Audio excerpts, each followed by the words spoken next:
अस्सलाम वालेकुम to all of you. आज हम और एक इम्पॉर्टेंट टॉपिक यहाँ पे लाए हैं, that is what are the uses of micro nutrients. तो आज हम डिस्कस करेंगे what are the uses of micro nutrients. तो पहले हम देखेंगे जो नाइट्रोजन है, नाइट्रोजन नाइट्रोजन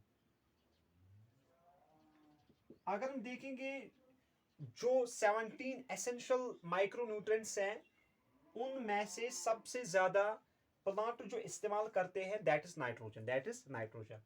और ये जो नाइट्रोजन है it is absorbed by the plants in the form of nitrate ion, that is NO3 negative ion। इसके अलावा प्लांट्स NO2 नेगेटिव आयन भी एब्जॉर्ब करते हैं और इसके अलावा NH4 पॉजिटिव भी एब्जॉर्ब करते हैं। लेकिन सबसे ज्यादा जो नाइट्रोजन एब्जॉर्ब होता है बाय द प्लांट्स में वो होता है in the form of NO3 negative ions. इसको हम बोलते हैं नाइट्रेट आयन। और ये जो नाइट्रोजन है इसकी जो एक्टिविटी है एक प्लांट में, ये हेल्प करता है इन द मेरिस्टेमेटिक एक्टिविटी में, मेरिस्टेमेटिक एक्टिविटीज।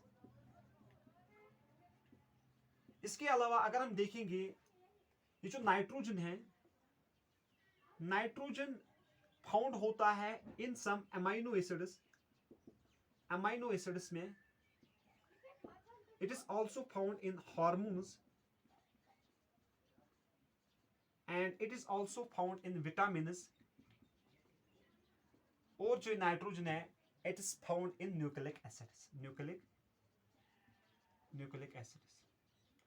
तो सबसे इंपॉर्टेंट पॉइंट जो आपको याद रखना है यहाँ पे, जो नाइट्रोजन है, nitrogen helps to differentiate the metabolically actively cells, यानी differentiation and development of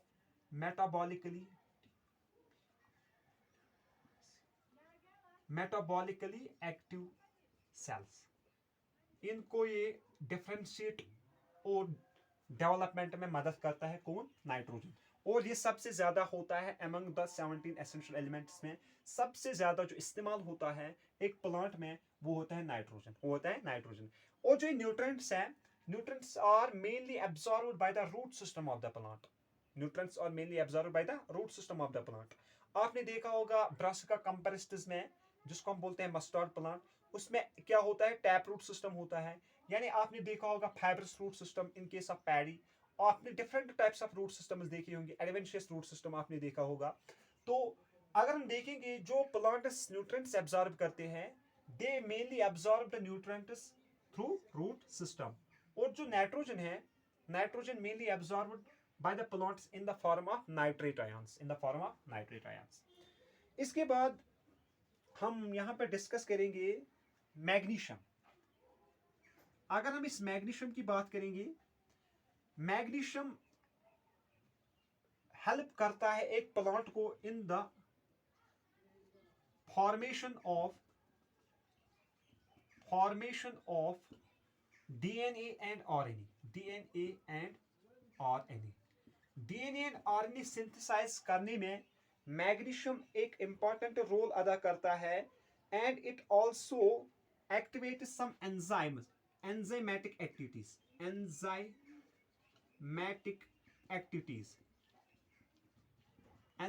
activities में भी ये फंक्शन करता है, हेल्प करता है। And we can see that it is present in the chlorophyll and maintains the ribosomal structure of chlorophyll, yani it helps in maintaining the ribosomal structure of chlorophyll। यानी magnesium help करता है in maintaining the ribosomal structure of chlorophyll. इसके अलावा अगर हम देखेंगे, ये जो मैग्नीशियम है ये एक्टिवेट करता है टू एंजाइम्स को। एक ये एक्टिवेट करता है रुबिस्को को, RIBISU रुबिस्को को। इसका नाम है राइबोलोस बिसफॉस्फेट कार्बोक्सिलेज ऑक्सीजनेस। इसके पास दो बाइंडिंग साइट्स होते हैं, एक ऑक्सीजन बाइंडिंग साइट होती है और एक कार्बन डाइऑक्साइड बाइंडिंग साइट होती है। इसके अलावा जो ये मैग्नीशियम है ये और एक एंजाइम को एक्टिवेट करता है, दैट्स कॉल्ड पेप्केस, PEPCASE। इसको हम बोलते हैं फॉस्फोइनॉल पायरुवेट कार्बोक्सिलेज, इन दो एंजाइम्स को यहां पे एक्टिवेट करता है कौन सा element, that is called magnesium. इसके बाद हम बात करेंगे यहां पे पोटेशियम की। पोटेशियम की you can see here that इसमें से एक पॉइंट जरूर नीट में आता है, it is an important topic. इसके बाद अगर हम बात करेंगे पोटेशियम की, potassium is mainly absorbed as K positive ion by the plants in the form of K positive ion. Potassium अगर हम देखेंगे it is main quantities used in meristematic activity. जो पोटेशियम की मेन फंक्शन है, it is mainly used in meristematic activity for development of birds, for development of buds, for development of leaves, and for development of, we can say that, for development of branches। यानी जो potassium की जो main function है, ये mainly इस्तेमाल होता है for the development of birds, for the development of leaves and for the development of branches, इसमें ये ज़्यादा इस्तेमाल होता है। और ये जो पोटेशियम है, पोटेशियम मेंटेन करता है ionic and cationic balance, and cationic balance। Potassium एक इंपॉर्टेंट रोल अदा करता है in maintaining the ionic and cationic balance, और it also helps in turgidity of the cells, turgidity of the cells. Turgidity of the cells में भी जो potassium है एक इंपॉर्टेंट रोल अदा करता है, और it helps in opening and closing of stomata, it helps in opening and closing of stomata, इसमें भी ये मदद करता है कौन, पोटेशियम। यानी पोटेशियम हेल्प करता है इन opening and maintaining the cationic balance, or it helps in opening and closing of the stomata, or it also helps in protein synthesis। Protein synthesis में भी ये मदद करता है एक प्लांट को, प्रोटीन सिंथेसिस, यानी it helps in protein synthesis. इसके बाद आता है, अगर हम देखेंगे इसके बाद यहाँ पे नंबर आता है पोटेशियम के बाद, अगर हम देखेंगे पोटेशियम के बाद नंबर आता है फास्फोरस। फास्फोरस को अगर हम देखेंगे, जो फास्फोरस है, फास्फोरस प्लांट्स मेनली एब्जॉर्ब करते हैं इन the form of phosphate ion. Phosphorus are mainly absorbed by the plants in the form of phosphate ion, that is H2PO4 negative, or it can also be absorbed by the plants in the form of H2PO4 2 negative। Mainly इस form में plants phosphorus को absorb करते हैं by root system. और जो phosphorus है, phosphorus is present in, we can say that it is present in nucleic acids. Nucleic acids में present होता है कौन, फास्फोरस। इसके अलावा it helps in maintaining cell membrane manufacturing. Cell membrane में इसकी कंसंट्रेशन होती है फास्फोरस की, और it is present in nucleic acids, it is present in cell membrane, it is present in nucleotides.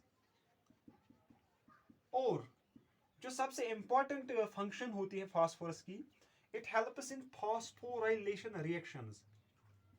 phosphorylation reactions यानी we can say that जो phosphorus है ये हेल्प करता है इन माइटोकॉन्ड्रिया में। जो mitochondria powerhouse of cell होता है, इसमें एटीपी फॉर्मेशन होती है, एडेनोसिन ट्राइफॉस्फेट, जिसको हम बोलते हैं energy currency of the cell, in presence of an enzyme that's called ATP synthetase enzyme. तो इसमें फास्फोरस एक इंपॉर्टेंट रोल अदा करता है in the formation of ATP, यानी एडेनोसिन ट्राइफॉस्फेट। तो फास्फोरस एक इंपॉर्टेंट रोल अदा करता है किस में, फास्फोराइलेशन रिएक्शन में। फास्फोराइलेशन का मतलब होता है addition of phosphorus, addition of phosphorus. For example, जब inorganic phosphate plus, we can say that adenosine monophosphate, IP inorganic phosphate plus AMP adenosine monophosphate in presence of ATP synthetase enzyme इसमें ही form होता है adenosine triphosphate. तो इसमें एक important role अदा करता है कौन? फास्फोरस। यानी पोटेशियम का काम होता है आयनिक एंड कैटायनिक बैलेंस और turgidity of the cells, protein synthesis, it helps in opening and closing of stomata. और जो फास्फोरस है, फास्फोरस मेनली एब्जॉर्ब करते हैं plants in the form of phosphate ion, यानी H2PO4 negative ion and H2PO4 negative ion भी absorb करते हैं, लेकिन मैक्सिमम ये क्या करते हैं एब्जॉर्ब? H2PO4 negative. और जो फास्फोरस है, it is present in the cell membranes, nucleic acids, nucleotides and it helps in phosphorylation reactions. इसके बाद हम बात करेंगे यहाँ पे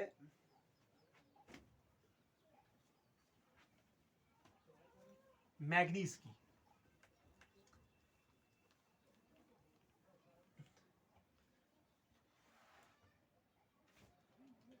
अगर हम मैग्नीज को देखेंगे, मैग्नीज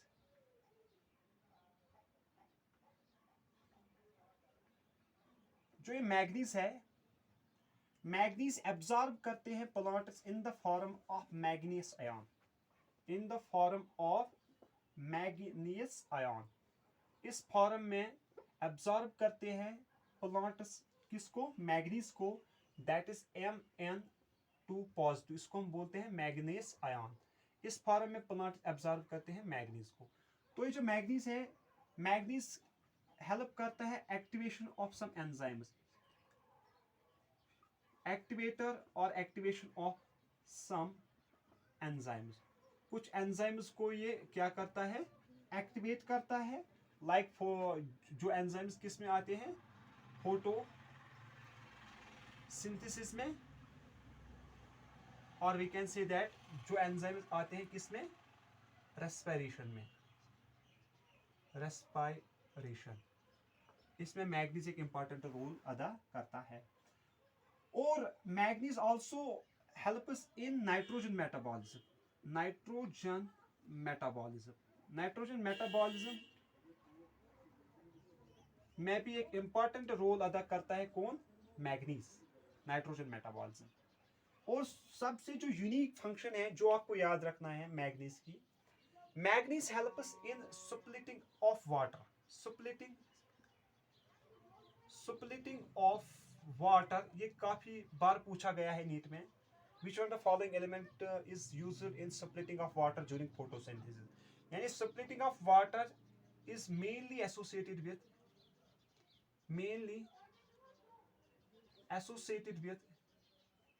manganese,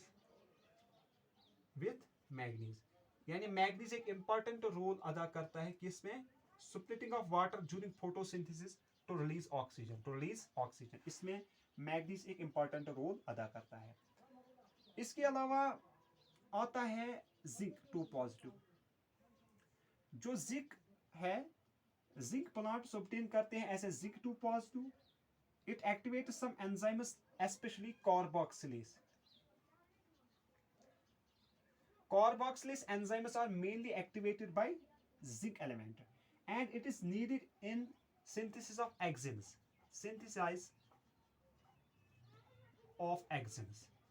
Axanes को synthesize करने के लिए मैग्नीज, ये जो जिंक है, zinc plays an important role in activation of carboxylase enzyme and in the formation of और synthesis of zinc। इसमें मैग्नीज एक important role अदा करता है। और जो कॉपर है, copper Cu2 positive, copper plants absorb करते हैं एज क्यूप्रिक आयन, यानी copper is mainly absorbed by the plants in the form of cupric ion. It is essential for overall metabolism of the plant like iron, and it is associated with some certain enzymes involved in redox reaction. It is associated with some certain enzymes,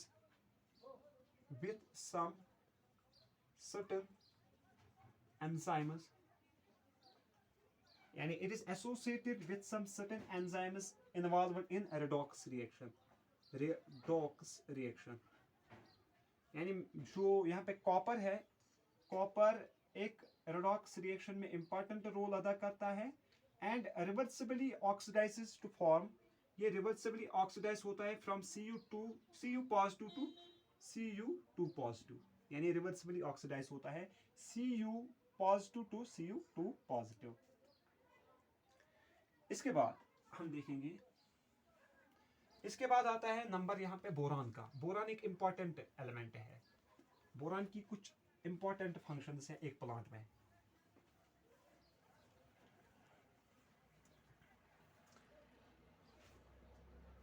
अगर हम boron को देखेंगे यहाँ पे,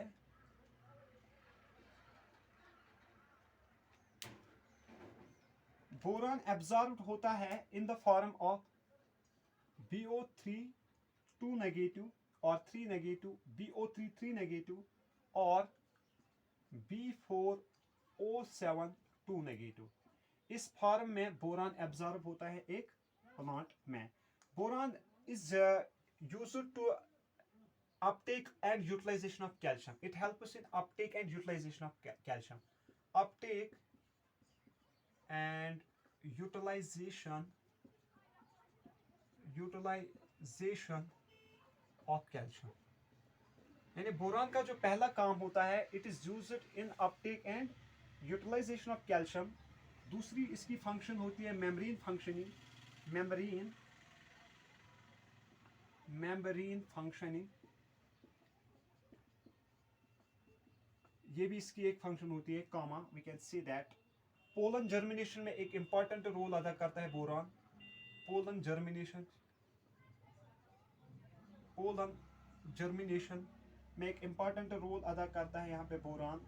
और we can see that cell elongation and cell differentiation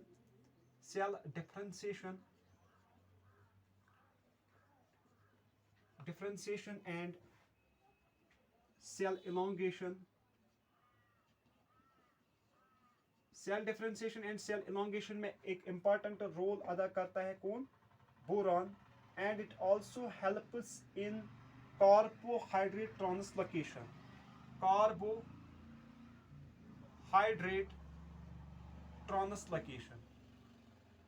translocation. सबसे important जो इसमें आपको याद रखना है, that is it helps in pollen germination. ये एक इंपॉर्टेंट पॉइंट है। यानी जो बोरान है, बोरान एब्जॉर्ब होता है एज BO3 3 नेगेटिव और we can say that B4O7 2 negative. और दूसरा इंपॉर्टेंट पॉइंट जो है, that is it is used in uptake and utilisation of calcium, uptake and utilisation of calcium in plants. Boron उसमें एक important role अदा करता है। And cell differentiation, cell elongation and carbohydrate translocation, ये तीन important points हैं। एक uptake and utilisation of calcium में मदद करता है बोरान, दूसरा पोलन जर्मिनेशन में मदद करता है, एंड तीसरा जो है दैट्स कार्बोहाइड्रेट ट्रांसलोकेशन। इसके बाद नंबर आता है मॉलिब्डेनम का।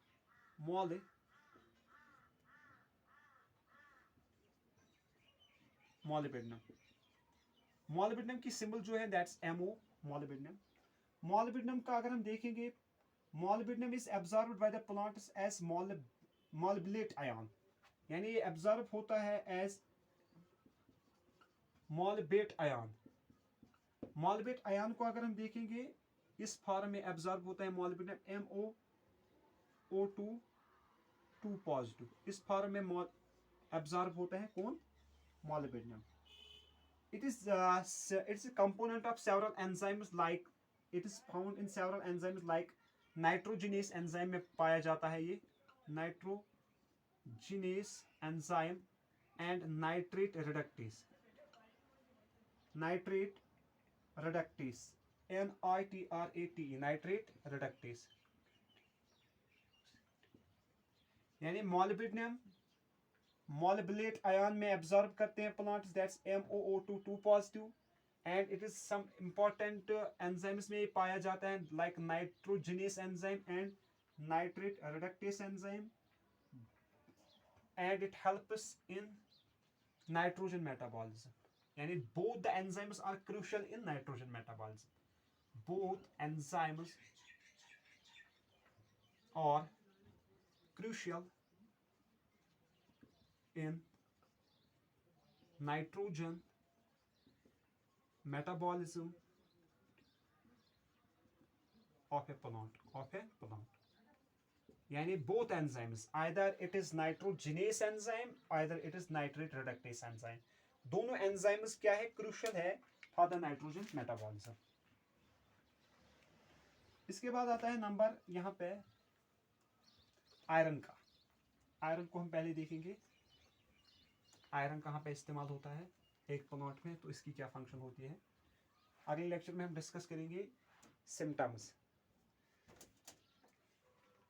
जो आयरन है, आयरन एब्जॉर्ब होता है मेनली Fe3 पॉजिटिव आयन, ये आपको याद रखना है. बाकी जो मैक्सिमम आयन्स हमने देखे हैं वो या तो प्लस है में है या तो +2 में है. तो आयरन मेनली एब्जॉर्ब होता है +3 में, and it is absorbed as the largest amount which we have discussed. उनमें से नाइट्रोजन से उसके बाद, नाइट्रोजन के बाद यही ज़्यादा इस्तेमाल होता है, दैट इज आयरन. और जो आयरन है, आयरन का जो काम है, it is important for the protein involving transfer ferredoxin and cytochrome. Iron एक सेंट्रल मेटल एटम की तरह काम करता है, किसमें, फेरोडॉक्सिन एंड साइटोक्रोम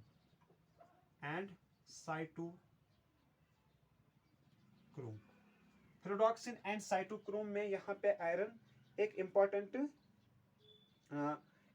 वर्क करता है. And it also helps in formation of chlorophyll. Formation of chlorophyll में भी आयरन एक इम्पॉर्टेंट रोल अदा करता है. इसके अलावा जो ये आयरन है, it is present in enzyme that's named as, iron is also present in enzyme that is named as catalase enzyme. catalase enzyme में present होता है कौन, आयरन. यानी आयरन पहले क्या होता है, आयरन Fe3 पॉजिटिव में एब्जॉर्ब करते हैं प्लांट्स, और इसका जो यहाँ पे it is also used in the formation of chlorophyll, and it is present in an enzyme that's called catalase enzyme. और protein involvement transfer of ferredoxin and cytochrome, इसमें भी एक आयरन एक इंपॉर्टेंट रोल अदा करता है. इसके बाद हम देखेंगे यहाँ पे क्लोरीन को, Cl नेगेटिव आयंस को. यहाँ we can say that chlorine CHLORIN, chlorine. जो क्लोरीन का काम होता है एक प्लॉट में, it is mainly absorbed as Cl negative chloride ion. Plants mainly chlorine को एब्जॉर्ब करते हैं as Cl negative ion along with sodium and potassium, along with sodium plus potassium. अगर हम देखेंगे, it helps in determine the solute concentration. Chlorine किस में लगता है, determine the solute concentration. Chlorine का एक मेन फंक्शन होता है, that is solute concentration. And it is also used in anionic and cationic balance, and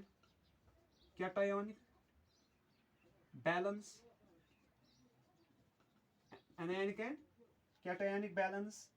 It is essential for the water splitting reactions in photosynthesis. और जो chlorine का काम होता है, essential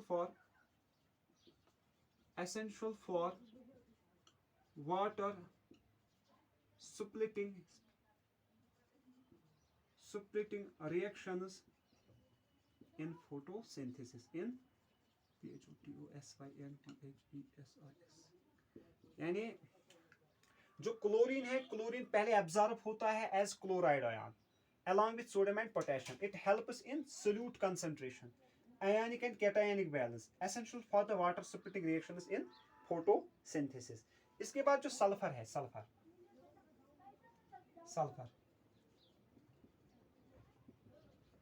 अगर हम सल्फर को देखेंगे, sulphur is mainly absorb in the form of sulphate ion. Plant में जो सल्फर होता है, जो प्लांट सल्फर इस्तेमाल करता है, वो किस फॉर्म में करता है, in the form of sulphate ion.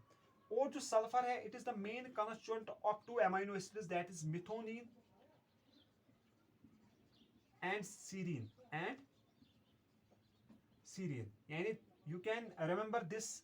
In this way, you can write it as MSC, and as methionine and serine or sulfur containing amino acids. यानी sulfur is absorbed by the plants in the form of sulfate ion, or it is present in some uh, amino acids like methionine and serine amino acid, or sorry, methionine and cytine, we can say that, जिसको हम बोलते हैं cysteine amino acid, methionine and cysteine amino acid, इनमें क्या present होता है, sulphur present होता है। और sulphur also acts as coenzyme and present in some vitamins, like we can say that coenzyme that's thiamine,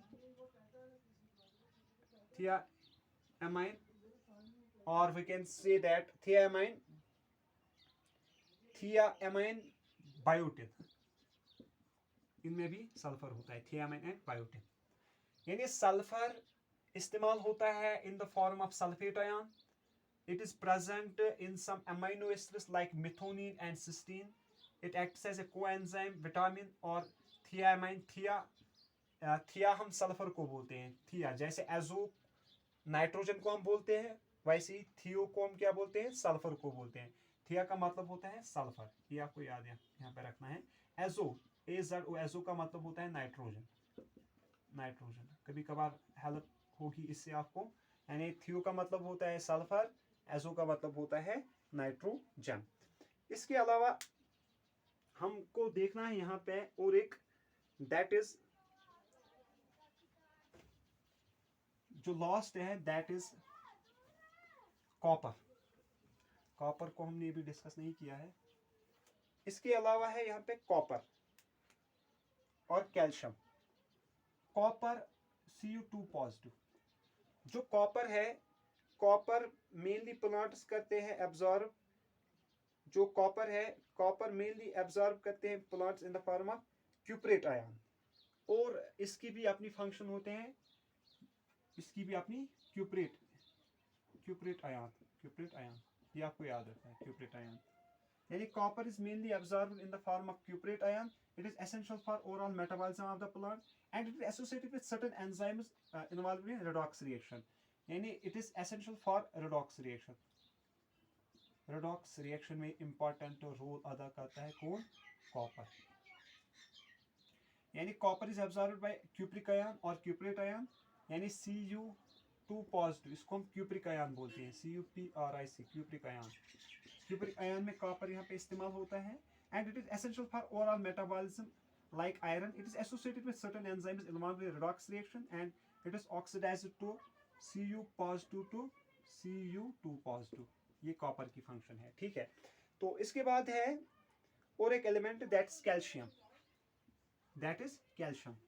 calcium को अगर हम देखेंगे, calcium is mainly absorbed as Ca2 positive ions. Calcium is mainly absorbed by the plants through roots in the form of Ca2 positive ions. It helps in differentiation and meristematic division of the cells. Differentiation and meristematic activity of the cells. Meristematic activity of the cells. यानी calcium का काम होता है differentiation and meristematic activity of the cells and synthesis of the cell wall. Synthesis of cell wall में भी important role अदा करता है यहाँ पे calcium, mainly in the calcium pectate of the middle lamina. Calcium pectate of the middle lamina.